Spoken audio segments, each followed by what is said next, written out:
सर्वांना नमस्ते. प्रबोधन सेवा संस्था कोल्हापूर आणि सुसंस्कार हायस्कूल कदमवाडी आयोजित छत्रपती शाहू महाराजांची या ठिकाणी आपण जयंती साजरी करत आहोत. शाहू महाराजांची जयंती 26 जूनला असते. तुम्ही काहीतरी उद्या प्रभात फेरी वगैरे असे विविध कार्यक्रम या शाळेमध्ये आयोजित केल्यामुळे तो कार्यक्रम आज तुम्ही घेतलेला आहे, त्याबद्दल तुम्हा सर्वांना धन्यवाद. या कार्यक्रमाच्या निमित्ताने उपस्थित असलेले या शाळेचे मुख्याध्यापक भोगम सर, त्याचबरोबर मुख्याध्यापिका फुले मॅडम, या शाळेचे संस्थापक मखदूम सर, विचारपीठावरील उपस्थित मान्यवर मंडळींच्या मध्ये चौले साहेब, हसनभाई देसाई साहेब, भरत लाटकर साहेब, उपस्थित सर्व शिक्षक आणि शिक्षकेतर कर्मचारी आणि माझ्या समोर छोटी मुलं आहेत, मुली आहेत, त्या सर्वांचं या ठिकाणी स्वागत करतो. मी माझ्या व्याख्यानाला या ठिकाणी सुरुवात करतो.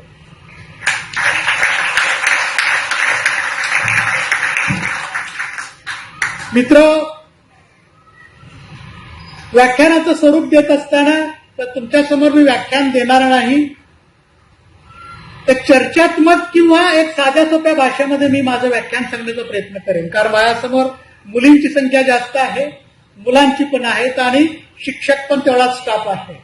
त्यामुळे तिन्ही स्वरूपात मी सांगण्याचा प्रयत्न करेन. कारण कसं असतं, कॉलेज लेवलला थोडीशी आमची उंची थोडीशी विचार मांडण्याची वरची असते, म्हणजे संगीताची पट्टी कशी वर असते की नाही, तशा पद्धतीची पट्टी आमची थोडीशी वरती असते. थोडंसं खाली पट्टी घेण्याचा मी प्रयत्न करेन. मी छोट्या भाषेत छोट्या याच्यामध्ये सांगण्याचा या ठिकाणी प्रयत्न करेन. मित्र, आपल्या महाराष्ट्राला किंबहुना आपल्या करवीर नगरीला एक राजा लाभला.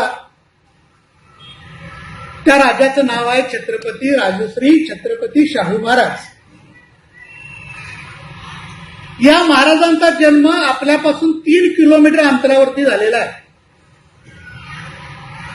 कसबावाड्यामध्ये लक्ष्मी विलास पॅलेस या ठिकाणी महाराजांचा जन्म झालेला आहे. 26 जून 1874 पूर्वी हीच जयंती आपण 26 जुलैला साजरी करत होतो. सुरुवात का सांगतोय, अगदी एमपीसीच्या स्पर्धेपर्यंत मुलांना शाहू महाराजांचा जन्म कुठे झाला, शाहू महाराजांचं गाव कोणतं, हे गाव सांगणं करेक्ट आहे कागद, पण जन्म कुठे झाला हा विषय सांगत असताना बऱ्याच ठिकाणी कोल्हापूर असं लिहिलं जातं. परफेक्ट तारीख आणि वेळ असेल किंवा जन्म ठिकाण असेल ते कसबावाडा लक्ष्मी विलास पॅलेस आपल्यापासून जवळ आहे. हे का सांगतोय, याच वयात शाहू महाराजांची जन्मतारीख तुम्हाला परफेक्ट समजली की तुमची चूक होणार नाही. तर 26 जून 1874 जन्म झाला. पूर्वी आपण साजरी करत होतो 26 जुलैला. 26 जुलैला आपण का साजरी करत होतो त्याचंही कारण आहे. कारण बऱ्याच लोकांनी शाहू महाराजांची जन्मतारीख 26 जून चुकीच्या पद्धतीनं लिहिली, पण संशोधनातून असं सिद्ध झालं की 26 जून ही तारीख शाहू महाराजांची बरोबर आहे. त्याला 2 पुरावे सांगतो. माझ्याकडे 5 पुरावे उपलब्ध आहेत.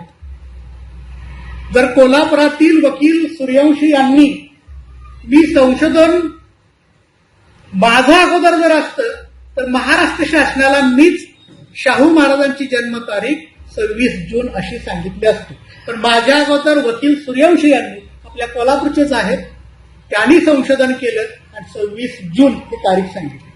26 जून का शोधली? नंबर 1, 5 पुरावे आहेत, त्यातले 2 साधे सोपे फक्त सांगतो.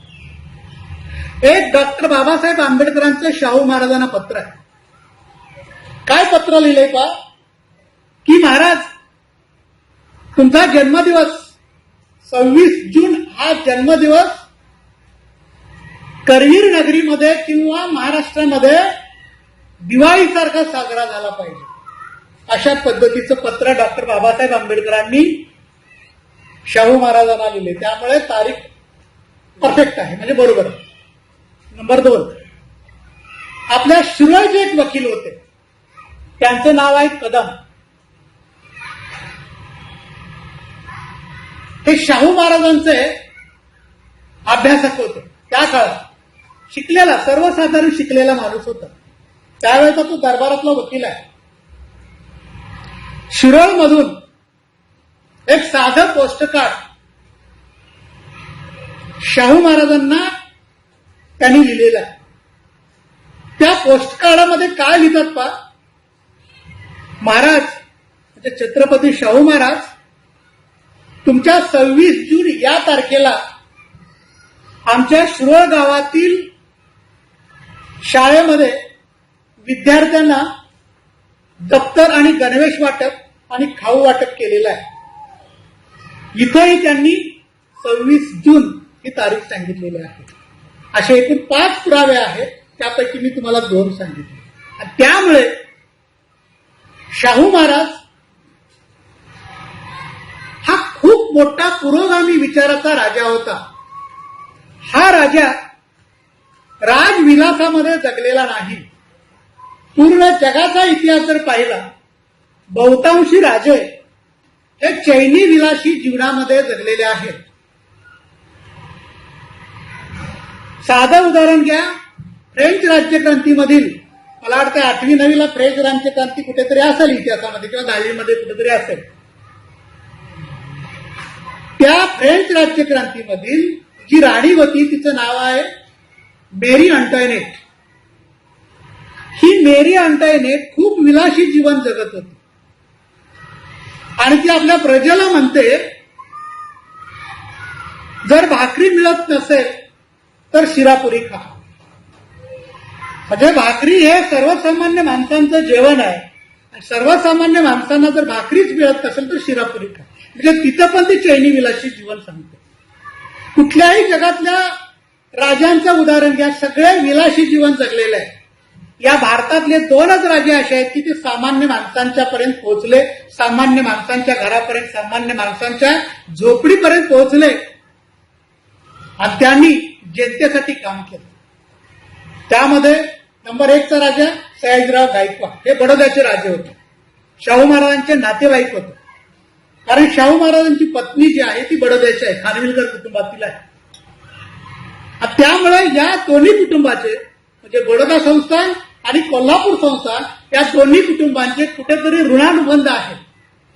त्यामुळे बडोद्याचा राजा सयाजीराव गायकवाड हाही सामान्य माणसांच्या मध्ये मिसळत होता, त्यांच्यासोबत जेवत होता, त्यांच्यासोबत फिरत होता, त्यांच्या समस्या ऐकून घेत होता, त्यांच्या अडचणी समजून घेत होता. आणि हा दुसरा राजा आपला करवीरचा, म्हणजे कोल्हापूरचा. मग राज्यकारभार करत असताना या राजाने काय केलं, हा राजा कागलच्या घाटगे घराण्यातून आपल्या करवीर संस्थानला दत्तक आलेला आहे. ह्या राजाचं नाव आहे घाटगे. घाटगे कुटुंबातील आहे. आपल्यासमोर प्रश्न निर्माण होईल, घाटगे आडनाव कसं झालं? कारण मी आडनावांच्यावरती संशोधन करत असतो. आडनाव कसं आणि कुठून येतं, त्याचं मूळ कुठं आहे. घाटगे या शब्दामध्ये, या आडनावामध्ये त्याचं उत्तर आहे. कारण या कुटुंबातली माणसं घाट जिंकणारे होते. फक्त त्या शब्दाची फोड करायची, घाट आणि नंतर घे, अपभ्रंश घे, मूळ शब्द घाट घे, घाटगे, घाट घेणारे ते घाटगे. गल, घ गेला आणि गल. त्यामुळे हे सगळे वीर पुरुष आहेत. कागल घराणं जे आहे ते वीर पुरुष आहेत, पुरोगामी विचाराचे आहेत, समाजामध्ये काम करणारी सगळी माणसं आहेत शाहू महाराजांच्या कुटुंबातली. त्यामुळे हा राजा कोल्हापूर संस्थानमध्ये दत्तक आला. 4था शिवाजी हा निपुत्रिक मरण पावला आणि त्याच्या ठिकाणी शाहू महाराज हे दत्तक झाले. आणि शाहू महाराजांचं, त्यांचं घरचं नाव आहे यशवंत. आणि खरोखर तो यशवंत आहे. खूप कीर्ती मिळवलेली आहे आणि त्यावर निश्चित तो यशवंत आहे. मग दरबारामध्ये राज्याभिषेक झाल्यानंतर, कारण हे जे सगळं राज्य आहे हे ब्रिटिश काळातलं राज्य आहे. कारण आपल्याकडे त्यावेळेला इंग्रज अधिकारी होते. प्रत्येक संस्थांमध्ये इंग्रजांचा प्रतिनिधी असायचा आणि त्या प्रतिनिधी मार्फत राजा हा राज्यकारभार करत असे. 2 एप्रिल 1894 छत्रपती शाहू महाराजांचा राज्याभिषेक झाला. ते राजे झाले. लॉर्ड हॅरिस नावाचा ब्रिटिश अधिकारी कोल्हापूरच्या दरबारात होता. त्यांच्या हस्ते म्हणजे हॅरिसच्या हस्ते या राजाला वस्त्र दिले. त्याचं परत मी नाव सांगते, 2 मुलीचं जमली. लॉर्ड हॅरिस हा दरबारात होता. त्याच्या हस्ते महाराजांना राज्यवस्त्र दिली आणि राजा झाला 1894. परत पहा, राज्याभिषेक झाला, राजपद मिळाले. या राजाने त्याच दिवशी सर्व जनतेसमोर सांगितलेलं आहे, माझं राज्य, माझं करवीर संस्थान हे सर्व सामान्य माणसांच्यासाठी काम करेल. मी स्वतः राजा जरी असलो, माझी राजवस्त्र जरी असली, राजाला असणारा राजदंड जो असेल तो राजदंड दरबारात असेल, तो राजदंड दरबारात ठेवून, राजवस्त्र दरबारात ठेवून मी सामान्य माणसांच्यापर्यंत झोपडीत जाईल. अशा पद्धतीची घोषणा त्या राज दरबारामध्ये शाहू महाराजांनी केलेली आहे. आणि त्यांनी आपल्या कार्याला सुरुवात केलेली आहे. कार्याला सुरुवात करत असताना या राजाला 2 चांगले शिक्षक लाभले. शिक्षक सुद्धा आपले चांगले सुसंस्कारित लाभले पाहिजे. तुमच्या शाळेचंच नाव आहे सुसंस्कार, आणि खऱ्या अर्थानं चांगलं आहे. कारण या शाळेमध्ये पूर्वी मी छत्रपती शिवाजी महाराजांच्यावर व्याख्यान दिले तुमच्या त्या शाळेमध्ये. तुमचा जो विभाग आहे ना तिथला, मला वाटते 2006-07 मी इथे आलो होतो. मखदूम सर त्यावेळेला उपस्थित होते. तर शाहू महाराजांना 2 शिक्षक लाभले. त्या शिक्षकांचं नाव आहे स्टुअर्ट फ्रेजर आणि दुसरे शिक्षक आहेत गोखले. चांगले शिक्षक लाभले. शाहू महाराजांचं शिक्षण राजकोटला झालं. जसं की तुम्ही या सुसंस्कार शाळेमध्ये शिकताय, तशी राजकुमार जी मुलं आहेत ती राजकोटला शिकायची. काही शिक्षण धारवाडला झालेलं आहे. शाहू महाराजांना उत्तम अशा पद्धतीने इंग्रजी येत होतं. इंग्रजी उत्तम बोलत होते. त्यांच्यावर टीका केली जात होती की शाहू महाराजांना इंग्रजी वगैरे काही येत नाही. त्यांची इंग्रजी पत्र आहेत, ती अभ्यासाला आहेतच.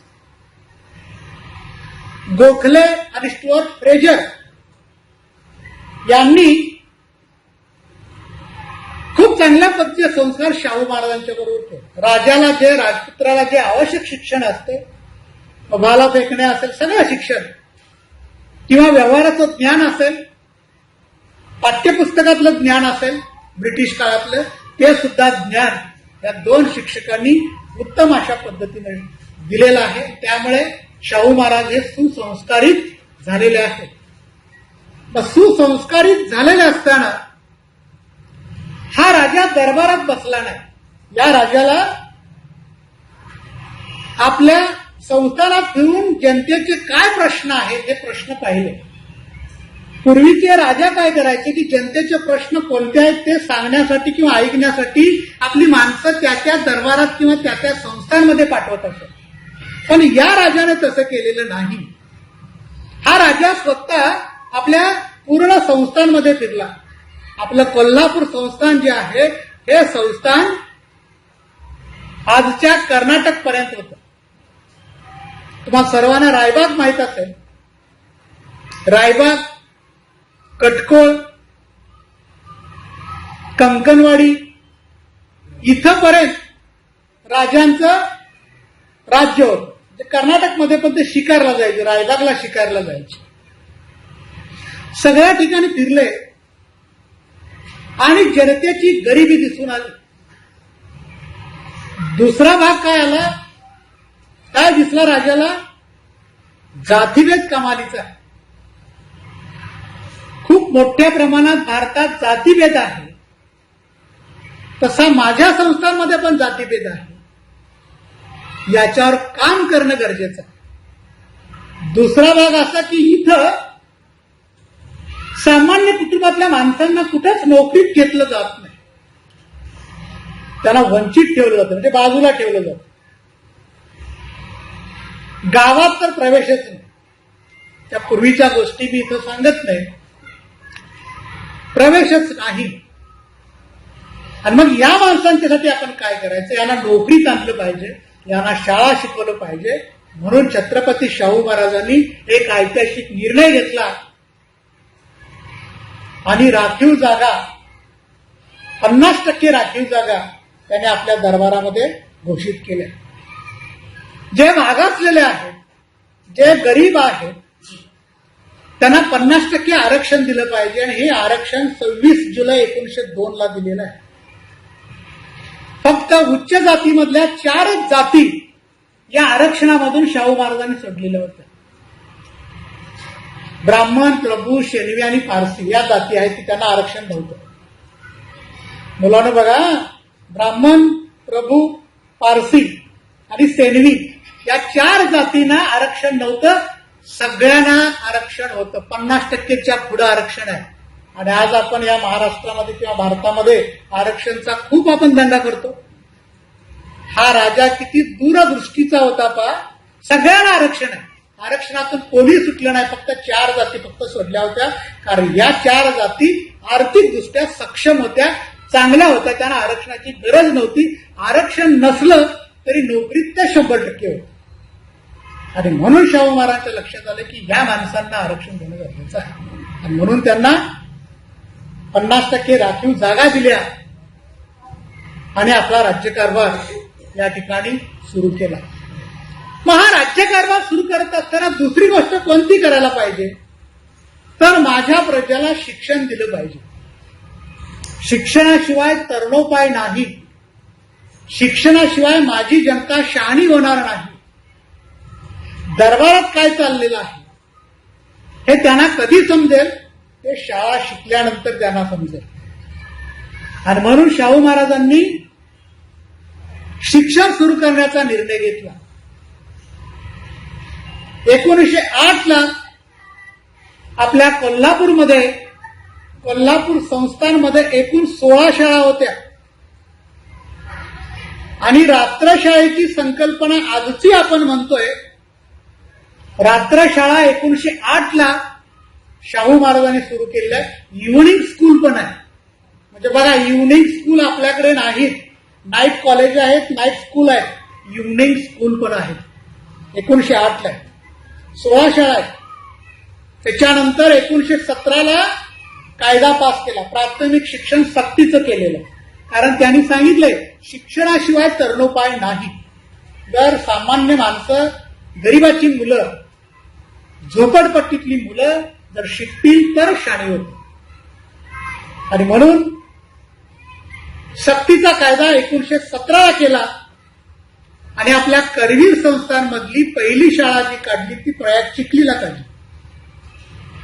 प्रयाग चिखलीची पहिली शाळा. तर शाळा सुरू केल्यानंतर प्रश्न निर्माण होतो की अभ्यासक्रम पाहिजे. या मुलांना कोणता अभ्यासक्रम द्यायचा, कारण आज तुम्हाला अभ्यासक्रम आहे. मराठी, इंग्रजी, हिंदी, इतिहास, भूगोल सगळेच अभ्यासक्रम असतो. अर्धा टॉपिक असतात. ते कोणते टॉपिक असावेत त्याच्यासाठी शाहू महाराजांनी अभ्यास केला. आणि कमिटीने, खूप दूरदृष्टीचा माणूस होता. दूरदृष्टी म्हणजे पुढचं दिसत होतं, समजत होतं. महाभारतातला संजय सारखा नव्हे, पुढचं समजत होतं काय करायला पाहिजे. आणि मग डोंगरे, करमळकर, भास्करराव जाधव अनेक 2 माणसं होते. यांची कमिटी नेमली. यांना सांगितलं की अभ्यासक्रम तयार करायचा. अभ्यासक्रम तयार केला आणि त्या मुलांना शिक्षण चालू केलं. मुलं इथली शिकली, शहाणी होऊ लागली आणि शहाणी झालेली जी मुलं आहेत त्या मुलांना शाहू महाराजांनी आपल्या दरबारमध्ये नोकऱ्या दिल्या. कारण त्यांना इथं ज्या नोकऱ्या होत्या त्या नोकऱ्या कमी करून सामान्य माणसाच्या, गरीब माणसाच्या मुलांना त्या नोकऱ्या द्यायच्या दरबारामध्ये. त्याला आपण नॉन ब्राह्मण मुवमेंट म्हणतो. ब्राह्मणेतर चळवळीचं शाहू महाराजांनी केलं. म्हणजे ब्राह्मणांच्या व्यतिरिक्त जी मुलं आहेत, ज्या मुली आहेत त्यांना शाळेत प्रवेश द्यायचा. प्रवेश देऊन जी शिकली त्यांना नोकरी द्यायची. म्हणजे आरक्षण 50% जे सांगितलेलं होतं तो इथला जो रेशो आहे तो इथला संपवण्याचा प्रयत्न केलेला आहे. आणि इथं चांगली मुलं शिकलीत. ही मुलं शिकल्यानंतर प्रश्न निर्माण होऊ लागले. शेतीच्या संबंधी प्रश्न निर्माण होऊ लागले, धार्मिक प्रश्न निर्माण होऊ लागले, जातीयतेचा तेढ निर्माण होऊ लागले. न्याय देण्यासाठी माणसं नव्हती. पण न्याय देण्यासाठी सुद्धा शाहू महाराजांना सर्वसामान्य माणसांच्या कुटुंबातली माणसं पाहिजे होती. कारण ज्या शाळेत जी मुलं शिकली त्यांनाच त्यांना वकील करायचं. शाहू महाराजांनी सामान्य कुटुंबातील माणसांना वकील केलेला आहे. आज ज्या पद्धतीनं वकील LLB होतो, ऍडव्होकेट आपण त्याला म्हणतो, वकील म्हणतो, त्यावेळेच्या पदव्या या माणसांना नव्हत्या किंवा ते LLB ला गेलेले नव्हते. ते व्यवहार ज्ञान चांगली असणारी ही माणसं होती. त्यामध्ये खंडेराव बागल, माधवराव बागलांचे वडील. त्याच्यानंतर मगाशी मी जे पत्र तुम्हाला सांगितलं कदमचं, शिरोळचं, ते कदम दरबारातले वकील. दत्तोबा पवार, डॉक्टर बाबासाहेब आंबेडकरांचे मित्र, की ज्यांनी शाहू महाराज आणि डॉक्टर बाबासाहेब आंबेडकर या दोघांची ओळख करून दिली होती, ते दत्तोबा पवार. कारण ह्या दत्तोबा पवार हे मिस्टार हॉस्टेलमध्ये शिकले होते आणि काही वेळेला आपल्याच कोल्हापुरातील नूतन मराठी शाळेमध्ये जात होते. मिरजकर तिकटीला जे नूतन मराठी जी शाळा आहे, या नूतन मराठी शाळेमध्ये दत्तोबा पवार किंवा अनेक मुलं किंवा मुली या शाळेमध्ये शिकत होते. अशा अनेक वकील नेमले आणि या वकिलांच्या मार्फत दरबारमध्ये धर्माच्या बाबतीत, जातीयतेच्या बाबतीत जे प्रश्न निर्माण होतात ते प्रश्न आपल्याच माणसांच्याकडून निरपेक्षपणे, न्यायबुद्धीने हे प्रश्न शाहू महाराजांनी सोडवण्याचा प्रयत्न केला. आणि म्हणून या शाहू महाराजांच्या शाळांच्या मध्ये जी माणसं शिकली ती खूप मोठी झाली. वसतिगृह काढली पाहिजेत हा एक प्रश्न निर्माण झाला. शाळा काढलेल्या आहेत, पण खेड्यातला मुलगा इथं शिकू शकत नाही, त्याची राहण्याची सोय नाही. कारण डोंगराळ भागातली मुलं कोल्हापूरला येऊ शकत नाही. शाळा काढलेल्या आहेत डोंगराळ भागामध्ये. भुदरगडमध्ये शाळा शाहू महाराजांची, गडिंग्लजमध्ये आहे, शाहूवाडीमध्ये शाळा आहे. पण प्राथमिक लेवलची ती शाळा. इकडे राजाराम हायस्कूलला यायला त्यांची आर्थिक परिस्थिती नाही. त्यासाठी वसतिगृह चळवळ आपण काढली पाहिजे. कोल्हापूरमध्ये शाहू महाराजांनी वसतिगृह काढलेले आहे. पहिलं वसतिगृह जे काढलं 1901 ला व्हिक्टोरिया मराठा बोर्डिंग. काय बोर्डिंगचं नाव आहे? Victoria Maratha boarding. मुलांच्या समोर प्रश्न निर्माण होईल, आपण महाराष्ट्रात राहतोय, मराठा शब्द बरोबर आहे पण व्हिक्टोरिया शब्द का आला? पहिल्या वसतिगृहाचं नाव आहे व्हिक्टोरिया मराठा वसतिगृह किंवा व्हिक्टोरिया मराठा बोर्डिंग. व्हिक्टोरिया हा इंग्लंडचा राजा आहे. कारण ब्रिटिश गव्हर्नर जनरल म्हणजे व्हिक्टोरियाचे सगळे प्रतिनिधी आपल्या भारतामध्ये होते. हा कारभार भारतामध्ये लंडन मधून चालत होता किंवा इंग्लंड मधून चालत होता. व्हिक्टोरिया त्या ठिकाणचा. एका वेळेस शाहू महाराजांचे वडील हे इंग्लंडला गेले होते आणि इंग्लंडच्या व्हिक्टोरिया राणीने शाहू महाराजांच्या वडिलांचा दरबारामध्ये चांगल्या पद्धतीनं सत्कार केला होता, त्यांना मानसन्मान दिला होता. त्यांची परतफेड, उपकाराची परतफेड करावी आणि म्हणून शाहू महाराजांनी आपल्या पहिल्या वसतिगृहाचं नाव व्हिक्टोरिया मराठा बोर्डिंग असं दिलेलं आहे. 1901च. मी इतिहासाचा असल्यामुळे बाळांनो तारखा थोड्याशा पाठ आहेत. व्हिक्टोरिया मराठा बोर्डिंग पहिलं काढलं. 20 बोर्डिंग कोल्हापूरमध्ये आहे. जास्त बोर्डिंग जे आहे ते दसरा चौकात आहे. मुस्लिम बोर्डिंग आहे, सारस्वत ब्राह्मण बोर्डिंग आहे, देवांग बोर्डिंग आहे, मिस क्लार्क हॉस्टेल बोर्डिंग आहे. खूप 20 नावं सांगता येते. व्हिक्टोरिया बोर्डिंग सांगितल्यानंतर तुम्हाला मिस क्लार्क बोर्डिंगची थोडक्यात सांगतो आणि मग पुढे जातो. मिस क्लार्क हे सुद्धा नाव बघा. मगाशी मी व्हिक्टोरिया सांगितलं, आता मिस क्लार्क हे ब्रिटिश नाव आहे. 1908 ची स्थापना आहे. मिस क्लार्क बोर्डिंग हे नाव देण्यापाठीमागचं कारण असं आहे, एक ब्रिटिश गव्हर्नर जनरल होता क्लर्क नावाचा. तो कोल्हापूरला आधीमध्ये यायचा. तो मुंबईमधून कारभार करत होता आणि त्याची मुलगी व्हायोलेट क्लार्क ही काय करायची, मुंबईमध्ये किंवा अनेक ठिकाणी नृत्य करून जे पैसे मिळायचे ते पैसे गोरगरीब मुलांना आणि त्यांच्या शाळांना आणि वसतिगृहांना ती द्यायची. ही गोष्ट शाहू महाराजांच्या लक्षात आली. ही गोष्ट शाहू महाराजांच्या लक्षात आल्यानंतर शाहू महाराजांनी ठरवलं की माझ्या हॉस्टेलला मिस क्लार्क हॉस्टेल अशा पद्धतीचं नाव द्यायचं. आणि म्हणून शाहू महाराजांनी त्या मुलीचं नाव ठेवलं.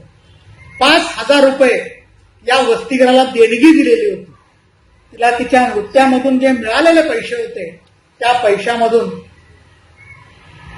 तिने वसतिगृहाला देणगी दिली आणि म्हणून शाहू महाराजांनी मिस क्लार्क हॉस्टेल अशा पद्धतीचं त्याला नाव दिलेलं आहे.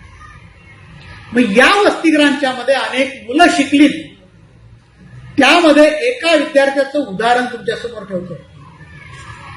व्हिक्टोरिया मराठा बोर्डिंग, मगाशी जे मी बोर्डिंग तुम्हाला सांगितलं, व्हिक्टोरिया मराठा बोर्डिंग, या मराठा बोर्डिंग मध्ये एक विद्यार्थी राहत होता. तो कधीपासून राहत होता तर मॅट्रिकची परीक्षा पास झाल्यानंतर तो वसतिगृहात आला. हा राजाराम हायस्कूलचा विद्यार्थी, गव्हर्नमेंट हायस्कूल आहे, मेन राजाराम हायस्कूल. मॅट्रिकची परीक्षा पास झाल्यानंतर शाहू महाराजांना दरबारात कुणीतरी माहिती सांगितली, एका खेड्यातला मुलगा मॅट्रिकची परीक्षा खूप चांगल्या पद्धतीनं पास झालेला आहे. शाहू महाराजांना खूप मोठा आनंद झाला. त्यांना सांगितलं की त्याला दरबारात बोलवून घ्या. तर तो इथं कोल्हापुरात नव्हता. शाहू महाराजांनी 2 घोडेस्वार त्याला शोधण्यासाठी पाठवलं. याचं गाव होतं वडगाव. दरबारात रिपोर्ट फक्त झाला होता की हा विद्यार्थी वडगावचा आहे. घोडेस्वारांच्या समोर प्रश्न निर्माण झाला की कोल्हापूर संस्थानमध्ये वडगाव खूप आहे, कोणत्या वडगावला जायचं. महाराजांना तर कसं विचारायचं. महाराजांना विचारणं धाडस एवढं सोपं नव्हतं. आणि मग ठरवलं, घोडेस्वार 2 जण चाणक्य होते. आपण ठीक आहे म्हटले, विद्यार्थ्याचा किंवा त्या मुलाचा शोध घेतल्याशिवाय आपण दरबारात हजर व्हायचं नाही. हे घोडेस्वार पहिल्यांदा बाजार वडगावला गेले. गावात चौकशी केली की मॅट्रिक परीक्षा पास झाला कोण विद्यार्थी आहे. तर आमच्या गावात पोरं काय शिकलेले नाहीत, मुली पण काय शिकलेल्या नाही, शिकल्या ते कमी आहेत. मॅट्रिक कोण झालेलं नाही. आणि त्या काळात मॅट्रिक होणं एवढं सोपं नव्हतं. दुसऱ्या एका वडगावात गेलो, तिथे हा मुलगा सापडला नाही. मग कुणीतरी सांगितलं अनेक वडगाव.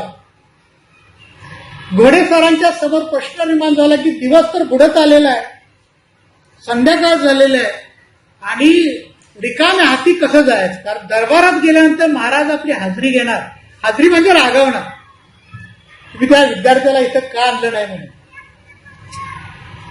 आणि मग कुणीतरी सांगितलं शाहूवाडी तालुक्यात सरूड नावाचं गाव आहे, या सरूडच्या शेजारी वडगाव नावाचं एक गाव आहे.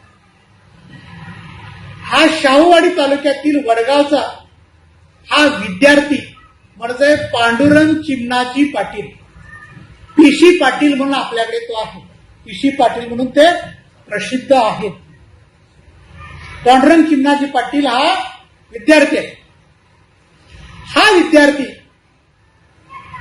गावात वडगावात शाळा शिकत असताना खूप कष्टानं शाळा शिकवता, गरिबी होती, पण आई वडिलांची इच्छा होती की हा मुलगा हुशार आहे, आता शाळा शिकलं पाहिजे. इथं गंमत आहे, लक्षात घ्या. आता काय सांगतोय बघा. शाळा शिकायची म्हटल्यानंतर पाटी पाहिजे. आता पाटी हा भाग संपलाय, पाटी पेन्सिल, तुमच्याकडे वही आणि पेन आहे. इथं बसलेले किंवा सगळे जे शिक्षक आहेत ते पाटीवर लिहून आम्ही शिकलोय, पाटी आणि पेन्सिल. पेन्सिल तर दिसतच नाही, खडू माहित आहे आपल्याला. पाटी नव्हती शाळेत, विद्यार्थ्यांना पाटी नव्हती, मग शाळा शिकायची कशी. गुरुजींनी सांगितलेलं शिकायला पाहिजे, काहीतरी लिहून घेतलं पाहिजे. मग त्या काळातले शिक्षक हुशार होते. काय सांगितलं पाहिजे शिक्षकांनी, जी मुलं थोडीशी त्या गावात शाळा शिकत होती त्या मुलांना सांगितलं तुमच्या शेतातली माती घेऊन या, किंवा आईला सांगा किंवा वडिलांना सांगा ती माती बारीक चाळायची, चाळणीनं त्यातले खडे बिडे जे सगळे आहेत ते काढायचे, बारीक चाळायचे. आणि माती बारीक झाल्यानंतर एका स्वच्छ कापड्यात ती बांधून शाळेत घेऊन यायची. शाळेत आल्यानंतर 2 विद्यार्थ्यांच्या मध्ये अंतर ठेवून बसायचं. आता तुम्ही कसं जवळजवळ बसला, विद्यार्थ्यांना सूचना असायच्या की अंतर ठेवायचं 2 विद्यार्थ्यांच्या मध्ये. शाळेत आल्यानंतर पिशवीतली जी माती आहे ती माती चौकोन पद्धतीनं तुमच्या समोर मांडायची, म्हणजे अंतरायची. म्हणजे हा जो कागद आहे या पद्धतीनं ती अंतरायची. चौकोन बरोबर झाला नसेल तो भाग महत्वाचा नाही, पण गुरुजी म्हणायचे की चौकोन पद्धतीनं आता बारीक माती जी आहे ती सगळे विद्यार्थी आपल्या समोर अशा आखून घ्यायचे. गुरुजी ब्लॅकबोर्ड वरती म्हणजे फळ्यावरती मुळाक्षर लिहायचे. आपण आत्ता मुळाक्षर शब्द म्हणतोय, पूर्वीचा शब्द आहे संस्थानातला धुळाक्षरे. लक्षात घ्या काय शब्द आहे, धुळाक्षरे. माती म्हणजे धूळ आहे, धुळीतली अक्षर. ही मुलं गुरुजी मला म्हणायचे की धुळाक्षर काढा. मी मुळाक्षर काय शब्द सांगितलं तुम्हाला समजले. आता देवाकडे म्हणजे आपली मुळाक्षर आहे. गुरुजी म्हणायचे की धुळाक्षर लिहा आणि मग विद्यार्थी समोर जी माती अंतरलेली आहे या मातीवरती ती जी धुळाक्षर आहे म्हणजे अबकड जे आहे हे अबकड हे तिथे लिहायचे. आणि मुलं दिवसभर त्या मातीवरती गणित असेल, भूगोल असेल, सगळे विषय ते जो पाठ्यक्रम असेल किंवा जो अभ्यासक्रम असेल त्या अभ्यासक्रमाप्रमाणे ती मुलं शिकायची. त्यातलाच हा विद्यार्थी पांडुरंग चिमणाजी पाटील हा विद्यार्थी खूप मोठा झाला, आपल्या भारताचा कृषी तज्ञ झाला. शेतातली माती परीक्षण कशी करावी, कोणत्या सीझनमध्ये, कोणत्या हंगामामध्ये कोणतं पीक घ्यावं याचा अभ्यास पीशी पाटीलनी केला आणि ते आपल्या भारताचे कृषी तज्ञ झाले. दुसरा एक विद्यार्थी आपला होता जे पी नाईक. हा याच वसतिगृहामध्ये शिकून मोठा झाला.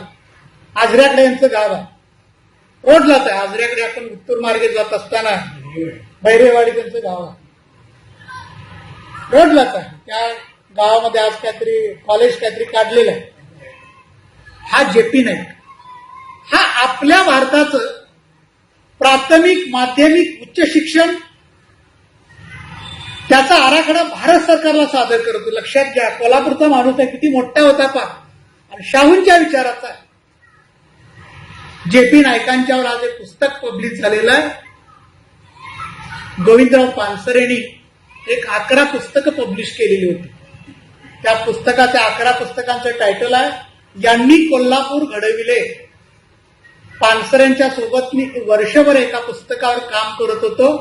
माझ्याकडे एक जबाबदारी होती, दादासाहेब श्रीकेंच्यावर पुस्तक लिहायचं. कारण आजच्या पिढीला ही माणसं माहीत नाहीत.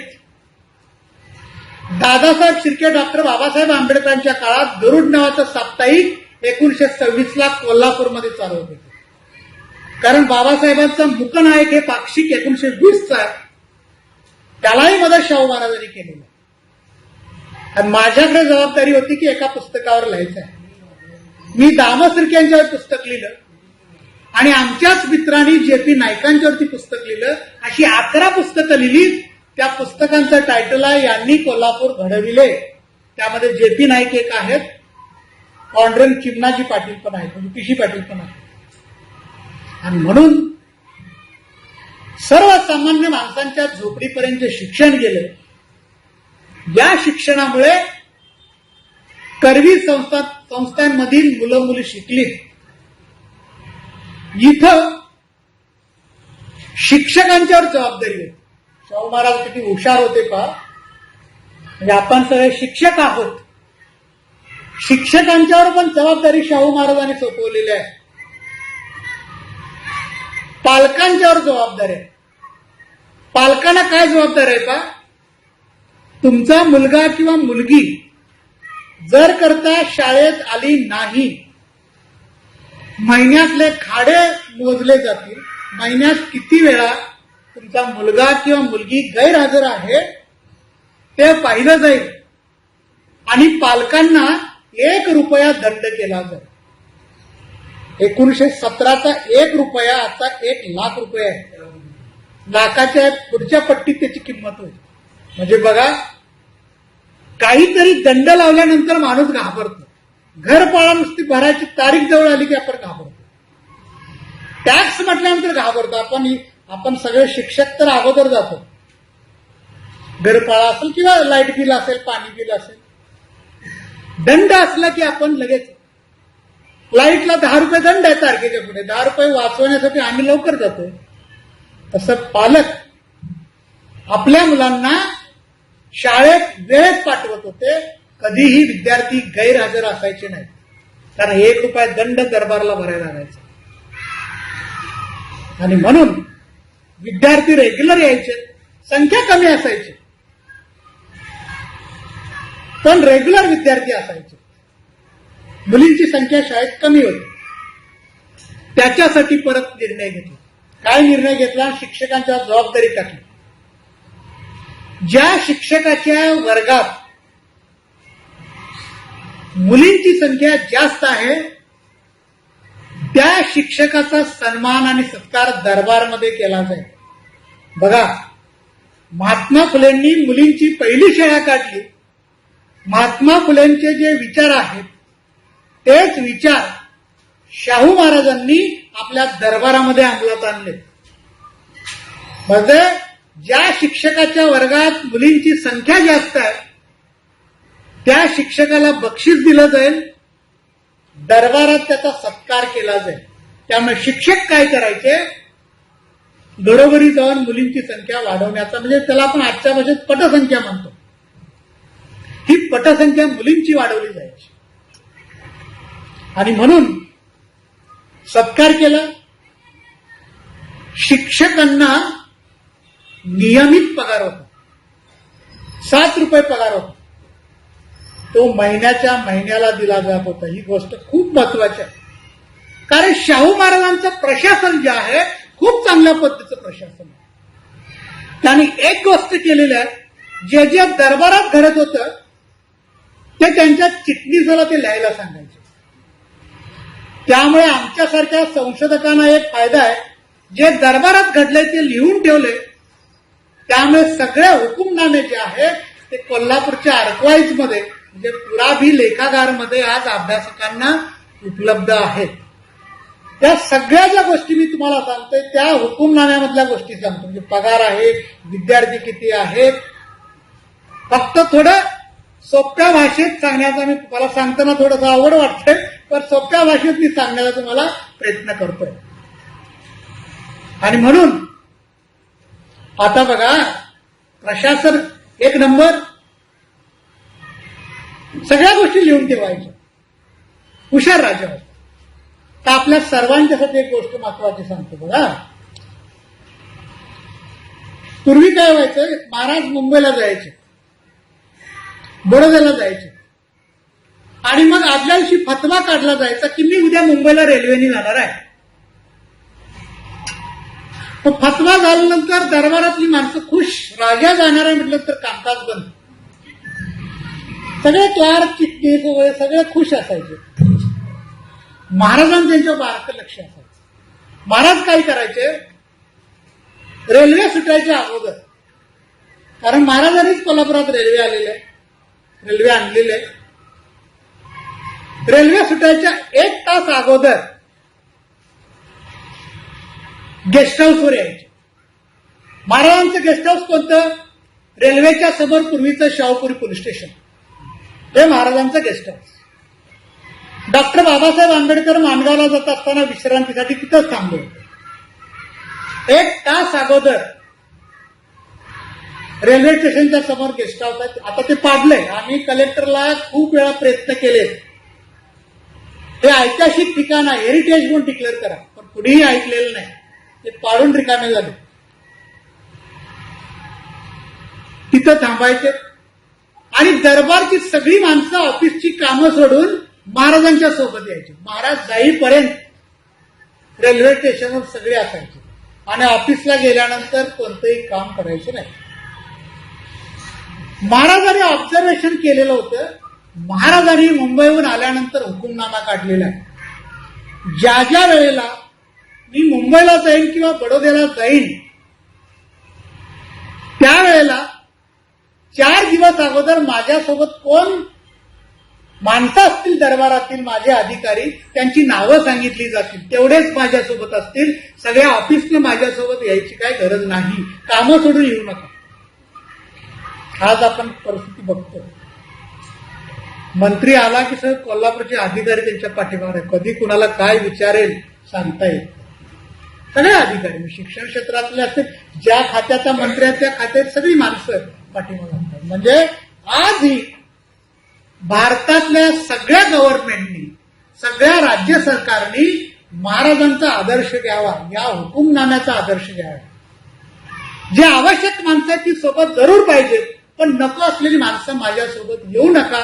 कामकाज माझ्या दरबारातलं चांगलं चाललं पाहिजे, जनतेचे प्रश्न सोडवा, त्यांच्यासाठी काम करा, अशा पद्धतीचा आदेश शाहू महाराजांनी या कालखंडामध्ये दिलेला होता. मला वाटतं मी जास्त बोलतोय का, नाहीतर मुलं कंटाळणार म्हणून. तर हे शैक्षणिक किंवा शिक्षणाचं काम करत असताना हे खूप चांगल्या पद्धतीचं काम आपल्या शिक्षणामध्ये केलं. अनेक विद्यार्थ्यांची तुम्हाला उदाहरणं दिली. शेवटचं उदाहरण देतो, मी थांबतो कारण चेहरे लगेच आपल्या लक्षात येतात विद्यार्थ्यांचे. तर कोरोनाचं उदाहरण देतो, मी थांबतो. खूप सांगण्यासारखं आहे. गेले 2-2.5 वर्ष आपल्याकडे कोरोना होता.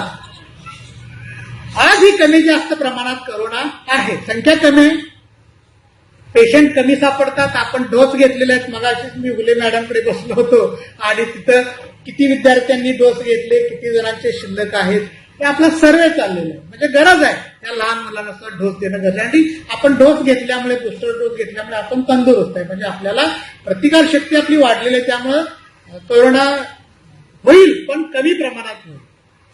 आज ही कोरोना आहे. शाहू महाराजांच्या काळात 1896 ते 1898 या काळात प्लेगची साथ पुणे आणि मुंबईला आहे. आज ही करोना पुणे आणि मुंबईला, परदेशातून आपल्याकडे आला तो, पण आपल्याकडे प्रसार आणि प्रचार झाला तो पुणे आणि मुंबईमध्ये झाला. तिकडची माणसं मग आपल्याकडे येऊ लागलीत, कारण आपलीच माणसं मुंबईला नोकरीला आहेत, पुण्याला आहेत, आणि ते गावाकडे येऊ लागले, जेणेकरून आपल्याला त्याची लागण होऊ नये, आपल्या मुलांना लागण होऊ नये, सुरक्षिततेसाठी ही माणसं आपल्याकडे आहेत. त्यानं आपण काय केलं, गावात आपण सावध झालो. गावातल्या सरपंचाने आदेश काढला की मुंबईहून येणारी माणसं, पुण्याहून येणारी माणसं यांना गावात कुठंतरी माळावरती त्यांना क्वारंटाईन करा. शाहू महाराजांनी 1896 आणि 1898 प्लेगची साथ आल्यानंतर हे सावध झाले होते, आणि हे सावध झाल्यानंतर ही साथ आपल्याकडे येईल म्हणून शाहू महाराजांनी आदेश काढला, बाहेरून येणाऱ्या माणसांना गावातल्या माळावरती क्वारंटाईन करा किंवा आयसोलेट करा.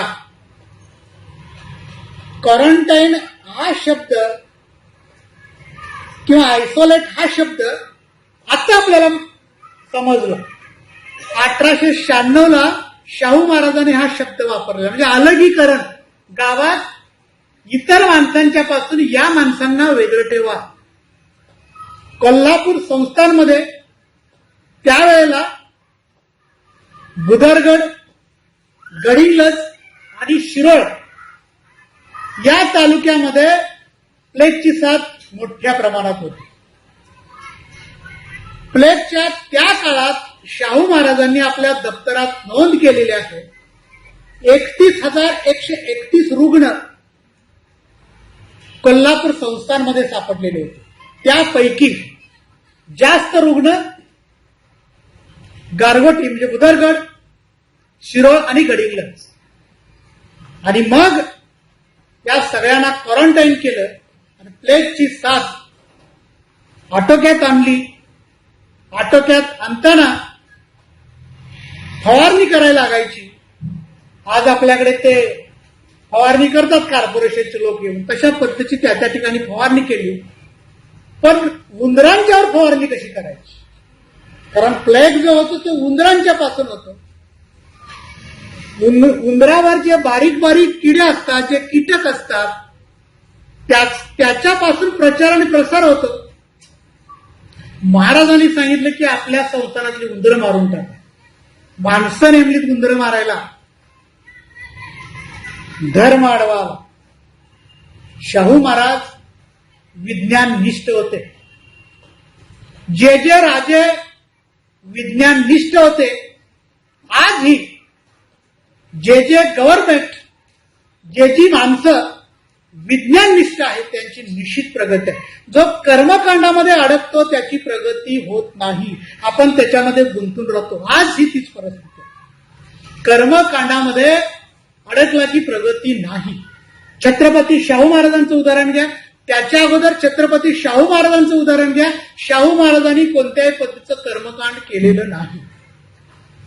शाहू महाराजांच्या राज्याभिषेकाचं उदाहरण घ्या. शाहू महाराज राजा होत असताना त्यांनी अनेक देवांची पूजा केली, पण ते कर्मकांडामध्ये अडकले नाही. कर्मकांडामध्ये जर अडकले असते तर ते छत्रपती झाले नसते, जगात त्यांचं नाव झालं नसतं. महाराज हा विज्ञाननिष्ठ होता, पण उंदरं मारताना धर्म आडवा आला तरी पण ते घाबरले नाहीत. धर्म आडवा आला असं मी का म्हणतोय बघा. उंदीर आपल्या धर्माने कुणाचं तरी वाहन सांगितलेलं आहे. मग आता त्याला कसा मारायचा उंदराला?